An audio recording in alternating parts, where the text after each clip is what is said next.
rule 8 is tell the truth or at least don't lie. And originally that rule was just tell the truth. But then I thought about it, which you should do if the rule is tell the truth.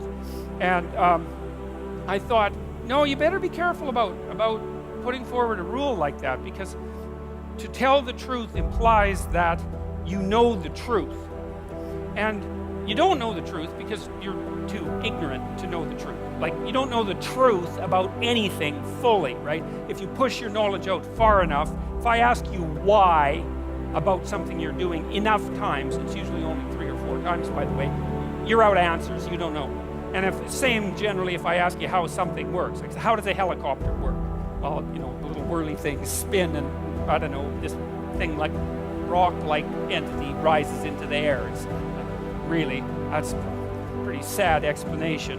And that's kind of the level of detail that you have about a lot of things. So, you're pretty ignorant like everyone else. It's just so, well, there's just so many, there's just too many things to know, and they're detailed and difficult. And so you get by with pretty shallow understanding of most things. And so you can't really tell the truth, but I think you can not lie. And that's not even the same as not being wrong, because of course you're also going to be wrong. And you're going to have stupid theories too, and they're not even necessarily lies. A lie is when you know that what you're saying is not true and you say it anyways. That's a lie, and it's a lie that you've decided yourself on the basis of your own knowledge. That's a lie. You've decided that. That's your own moral judgment. And so I rewrote the rule to suggest that it's not a good idea to say things that you know not to be true. And I would say, by the way, as a practical issue, it's also a worse idea to write things that you don't think are true. Because, your mind is organized at the highest level of abstraction in language. And it's important that your mind is organized, because if you're not organized, then you're disorganized, and then things don't go well for you in the world, just like they don't go well for anything that's disorganized. And so you have to be very careful with what you say and what you write, writing especially, because it's focused speaking, it's focused speech, right? It takes more intense thinking. So in some sense, writing is even deeper than speaking. You don't want to speak things that you believe to be untrue, and you certainly don't want to write them, because that changes you, and it changes you in the direction of the deception that you're undertaking while you do the speaking or the writing. And you might think, I can write whatever I want, and I can just leave it be, but that's not true. And the reason for that, in part, is because your knowledge is shallow. And so if you take rather shallow knowledge, and then you write something detailed that's false, you end up convincing yourself in all sorts of ways that you don't even notice that what you wrote that was a lie was true. And then you're stuck with that. And it's not stuck with it psychologically exactly, although it's also that. It's stuck with it neurologically, because when you learn things, you make new connections, you change the structure of your brain, and then that's that. I mean, it's plastic to some degree, but you're messing around with your psychophysiology, and that's a bad idea. And it's a bad idea because you kind of know, like everybody knows, that if you want to get through the world, if you want to get from point A to point B, if you want to get to wherever you're going, it'd be good to have a map. And it'd probably be good to have a map that isn't full of holes and errors, because otherwise you're not going to get to where you're going. You might not even know where you are to begin with. And that seems like a bad plan if you're going to undertake a journey, and you are going to undertake a journey, because your life is a journey.